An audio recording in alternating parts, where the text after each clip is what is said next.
There is a time for everything and a season for every activity under the heavens.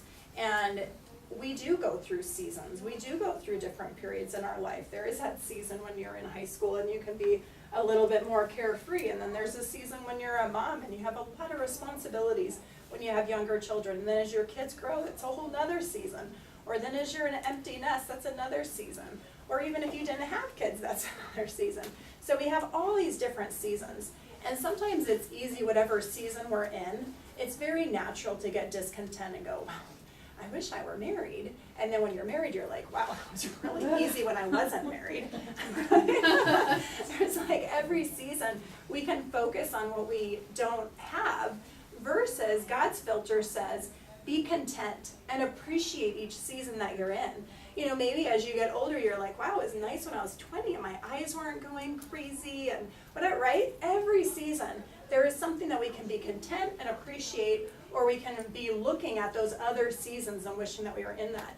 And that feeds into our emotional energy. It's what's going on in our mind, but it's really in our heart. It's what we're feeling, right? And so emotional energy, this is about your ability to have confidence, to help self-esteem, optimism, to manage negativity, that's what I want to say, negativity.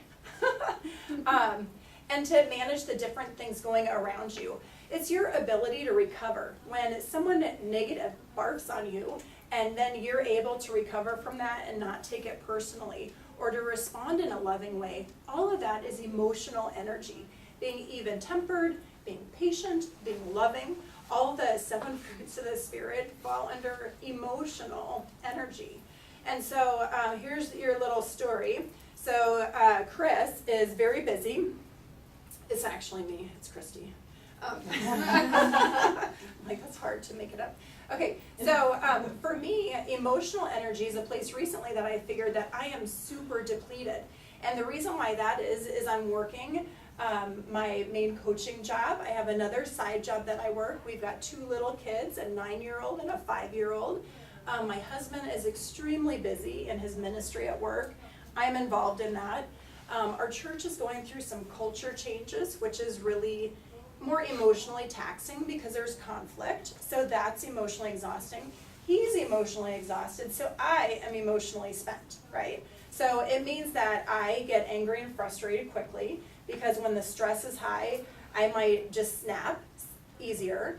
I tend to be a little bit more critical because I can't handle when things are out of place, so they need to be in place because I can't afford the time for something else to go wrong. I may feel more depressed at times, more of a short fuse or stress, moody, blow up, that kind of thing. Pretty ugly. That's not who I want to be. So, you know, you want to get out of that space. So when you recognize, you're like, whoa. So when I stood back and I was like, yeah, I'm emotionally depleted. Okay, I need to fill this area because I don't want to be emotionally depleted. I don't want to be that person, right? So then what can I do? Reflect on God's grace. I am His, I'm His child, I'm chosen, I'm loved, I'm forgiven. And so is everybody else around me. Positive affirmations.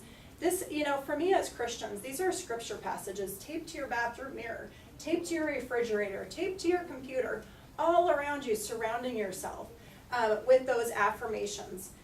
Meditate and pray. Take a scripture passage of what you're struggling on, to be patient, and then meditate on that passage, to memorize that passage. Sometimes we don't memorize passages enough. We read them, but we don't memorize them. Listening to praise music, PTIS, or whatever your station is down here, that can be a big thing as far as feeding your emotional energy. Finding positive people to hang out with. Counting your blessings at the end of the day. If you ever do a journal, the last thing to write, or as you say your prayer at night, the last thing to say is, God, thank you for whatever happened. Thank you for my health today. Thank you for my family. Thank you for this cushy, cozy bed I have.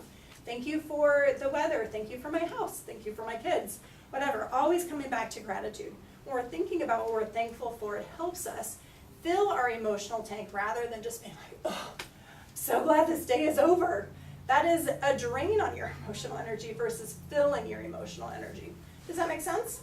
All right, so go ahead and write down how you desire your emotional energy to be, and then what solution would renew you.